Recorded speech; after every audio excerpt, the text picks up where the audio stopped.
Hello, welcome to the Global Brain Project Hangout. My name is Peter Liu, and the Global Brain Project Hangout is with David Russell, who is the founder of the Global Brain Project. So the Hangout happens every Friday at 11:45 in the UK and 6:45 in the East Coast of America. We do this to help you get a little bit of a handle on what the Global Brain Project is and all the implications. There is a website that David has vast material. I urge you to check that out. There's just lots and lots of stuff to go into there. And our purpose here on the Hangout is to go into that a bit and also to field questions. If you have any questions, you can go to the Global Brain Project Hangout page and post your questions there. There's a little post there that I just put up. So just add your comments into the thread, and we'll try to go into and discuss whatever comes up for you in the during the Hangout. And a little bit on the Hangout, the project. This is meant as a, oops, sorry. This is meant as a global phenomenon in which we connect synchronously through meditation, forming something that we call the global brain. And if you just think of like, if you are within your own, your sphere of thoughts, you have like so many things going on within your consciousness. And when you engage in a conversation or a dialogue with somebody else, something else happens. You might say that there's a third mind that happens. And when you start to multiply that, very interesting things happen. And if you're in coherence with that person in synchronicity, you're vibing, you're kind of like flowing, amazing things happen. And that's kind of like what we're aiming at with this whole project. But I'll let David go into that a little bit more, and also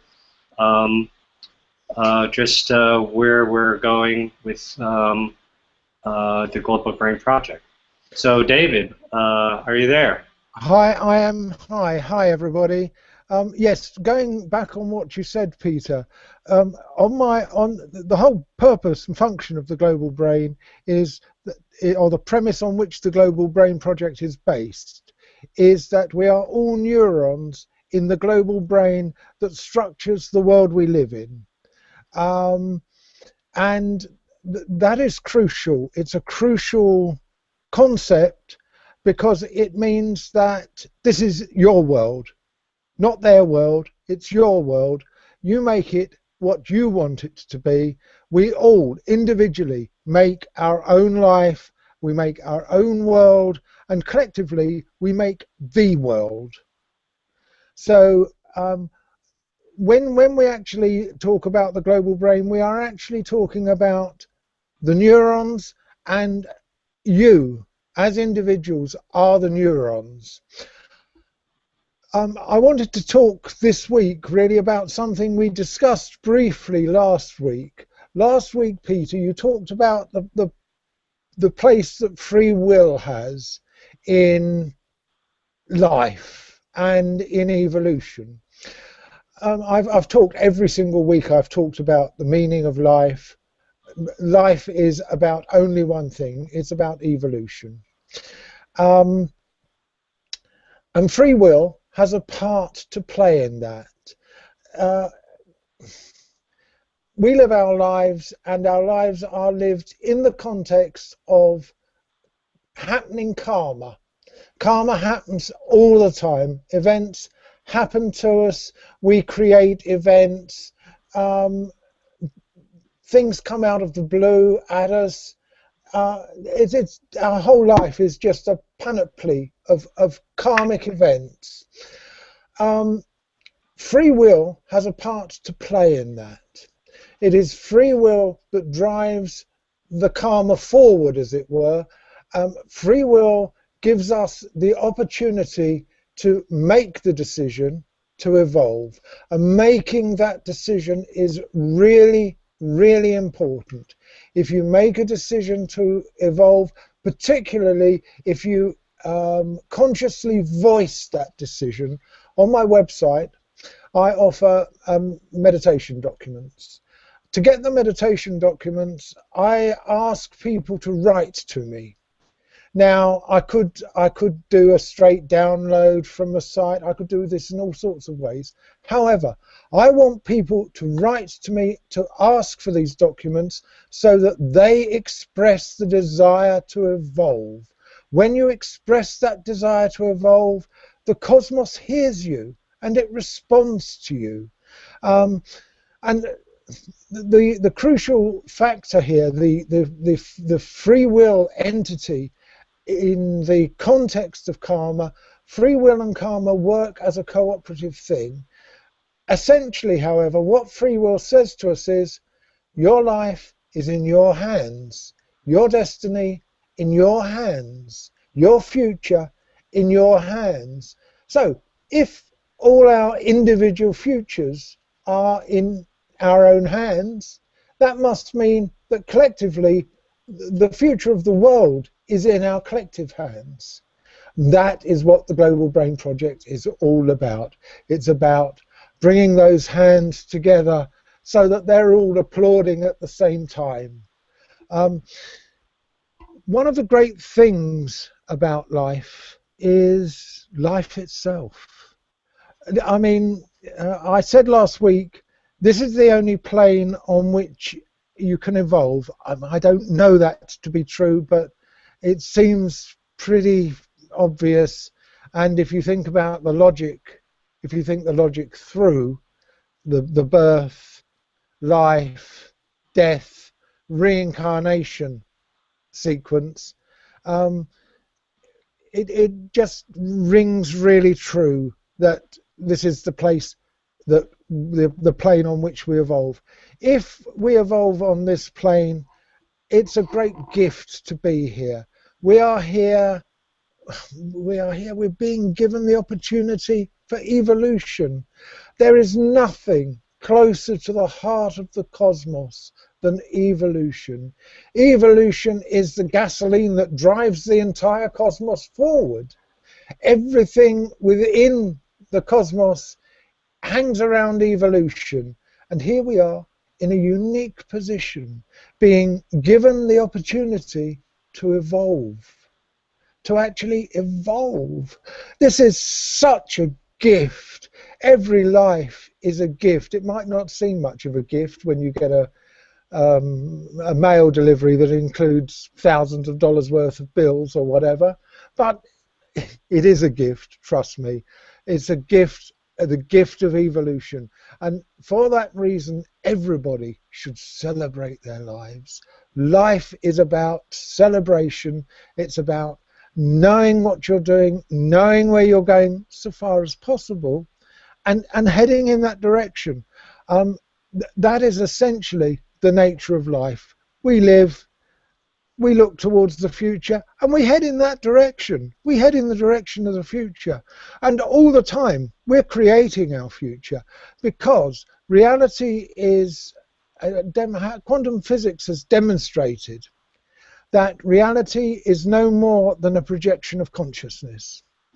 What we are doing here is we are all tacitly agreeing on a form of consciousness. For each of us, the detail is different, but for all of us, the broad brush strokes, they're all the same. We all see the same table, we all see the same telephone, we all see the same computer or whatever. The materiality of life is the same for all of us, but in the detail, it's different for every single one of us. So, life is about living, it's about evolving, and what we should do is, it's hardly my part to advise people on what they should do. However, if you wish to have a fulfilling life, the thing to do is meditate. Meditate, because meditation increases consciousness, and it increases consciousness on a day-to-day practical level, and through increasing consciousness, you are actually evolving, you are actually fulfilling your function in the world, and there is nothing more that you can really do apart from head towards evolution. Sorry, that's all I've got to say about that. Is there anything else you'd like to talk about, Peter? Yeah, well, I think that's fascinating, and for some people, you know, free will. Maybe some people feel like they have a certain kind of free will, but then they feel somewhat powerless in their own life. And um,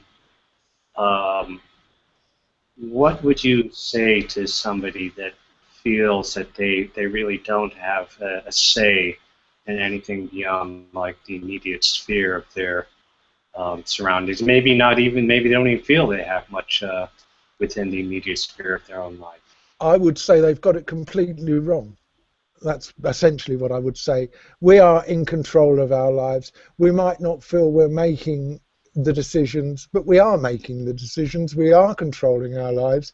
We are responding to karma. Pardon me. And when that happens, if people have a feeling of inadequacy in any way, they should just think about where they are and what they're supposed to be doing. I mean, you know, they've been placed in a situation in the world. There must be a reason for them being here, and that reason can only be evolution.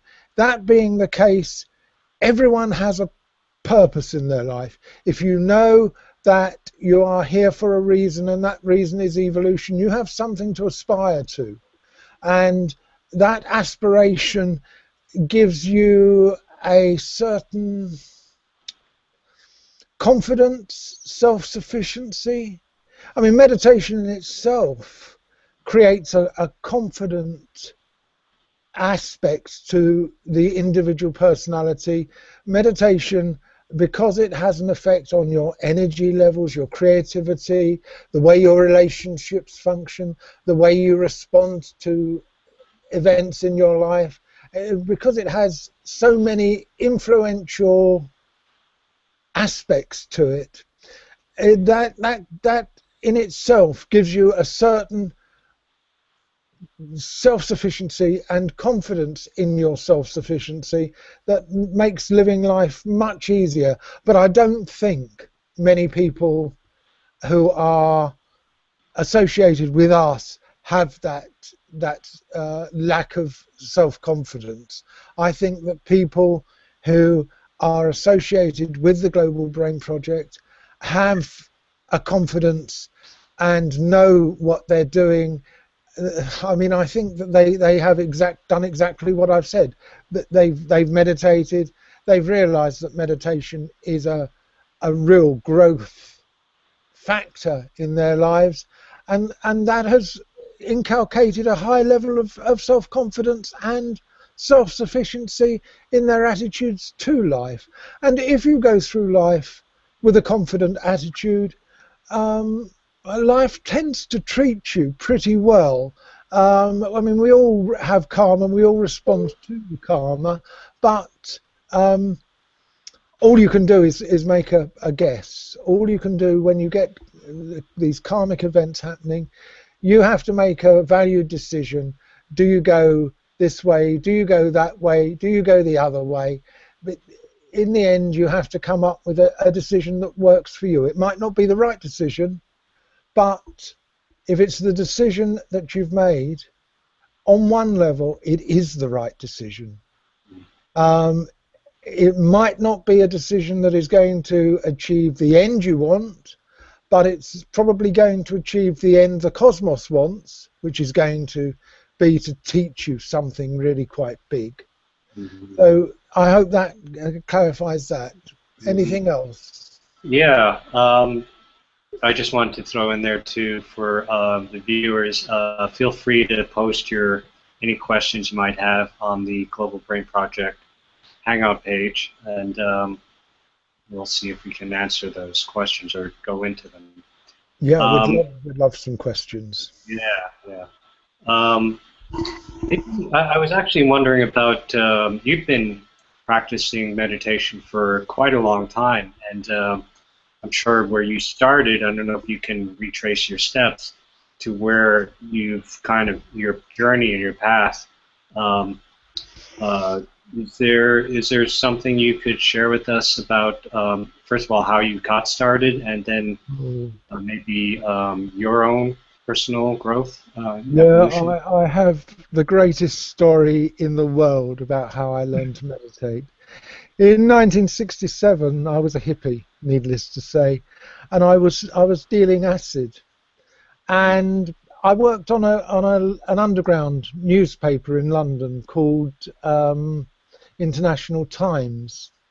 And International Times was backed financially by John Lennon, Paul McCartney, um, Jagger, and it was run out of a bookshop that was owned by the people who owned the Indica Gallery. The Indica Gallery is where John met Yoko, and it was the trendiest avant-garde gallery in London in the late 60s.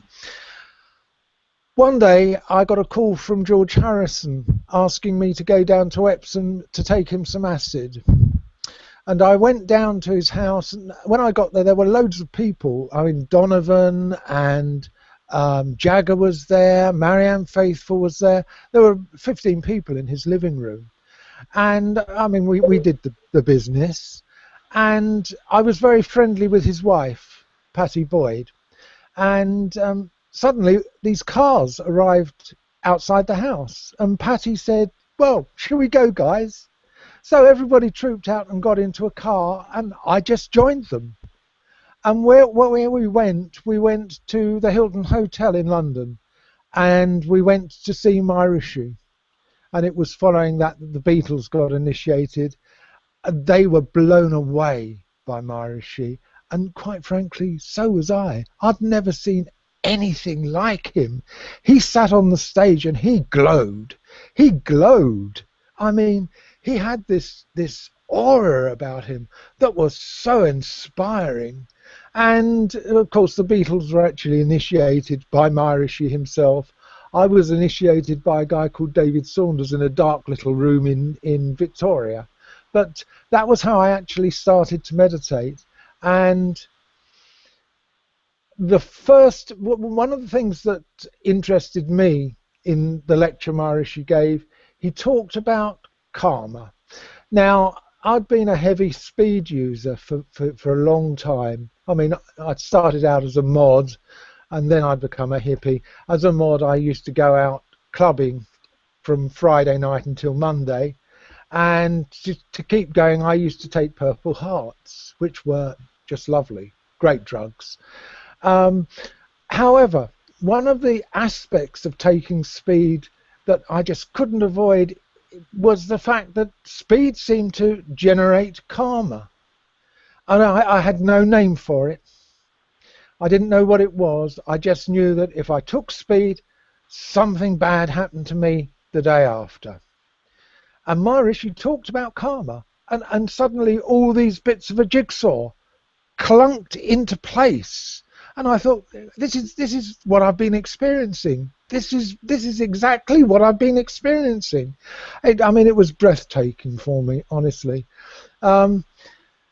Anyway, I didn't have much more to do with the Beatles after that, funnily enough. But I did like the meditation. I started to meditate. And immediately, my first meditation, I had a fantastic experience. I had a really deep meditation, complete transcendental consciousness, or transcendental unconsciousness, if you like. I had a really good time. And I thought, this is something quite special. And from that point, I've never looked back. Now, it is very interesting. This was 47 years ago. I am now more enthusiastic about meditation than I have ever been in my life. I know now what meditation can do. At that stage, I just had expectations, which never a great thing with meditation. There is a phrase, a Sanskrit phrase, take it as it comes. Don't look for stuff, just take it as it comes. And that is really, really very good advice. And I had no no knowledge about what meditation could do. I just had this intuition that it was going to be something really spectacular, and it has been. It's been spectacular. My whole life has just got better and better and better. I mean, I've become more creative. I have more energy. I am so positive. It makes most people sick. I mean, people actually back away from me. I'm so positive. I can't think of anything negative to say about meditation. It's just done so much for me. Just that 20 minutes twice a day. Such a small thing. Such a tiny thing. I mean, not much more than cleaning your teeth twice a day. But wow, what an effect it has on your life. It is breathtaking. So it's a good story, isn't it? You have to admit. Yeah, yeah. No, that's amazing. And I mean, I actually smoked dope with John Lennon, you know. Yeah. I mean, even I find it difficult to believe, you know. It seems so surreal. He used to call me Dave the Rave, because we have very much the same sense of humour, you know. And we used to go to a club called the Adlib, and we'd go up in a lift. It was like Studio 54. We'd go up in a lift, and on the way up in the lift, we'd be dropping pills all the way. And then we'd get to the top, come out of the lift, go into the club, light a joint. It was fantastic stuff. I mean, this is what great hippie paths are made of, trust me. However, I have great difficulty believing it's true. It seems like a dream I had. It really does. yeah. I mean, too good to be true, really, but it is true. So that's how I started in meditation, but it is a very good story. I tend not to tell it too much because it sounds a bit... I knew Jimi Hendrix, you know. Yeah, no, that's amazing. In fact, I did actually know Jimi Hendrix as well, but that's by the by. Go on, sorry. What's that? I mean, You did? I did. I met Jimi Hendrix. I didn't really know him, but Oh. it was working on the newspaper. I mean, I've always been a writer, and I worked on the International Times, and John and Paul used to come down to the office and just hang out with us. And Paul, I have to tell you, used to roll the most amazing joints I've ever smoked in my life. Killer joints, Paul rolled. But they used to come out and we just used to chat. And as a result of that, I mean, I was so lucky. I've been so lucky in my life. I cannot tell you. And I think it's all to do with meditation, for God's sake. I mean, at that time, I was right at the heart of English cultural milieu. I mean, at that stage, 1967, the Beatles were English culture. They were English culture, and it was just a fantastic experience. However, that's my crap. I mean, I'm sure other people have had just as interesting experiences. Yeah, well, that's a pretty good one because it's legendary, and in a sense, you know, you were getting started with meditation at the same time as the Beatles, and that also that kind of put transcendental meditation and that whole and meditation in general really kind of got like wide exposure and acceptance. Yes, absolutely. At that time. Yeah. I mean, there was a time when 40,000 people a day were being taught in the States. It didn't go on for very long, but 40,000 people a day. I mean, the meditation movement just couldn't handle it. And Maharishi, quite frankly, regretted the Beatles becoming involved.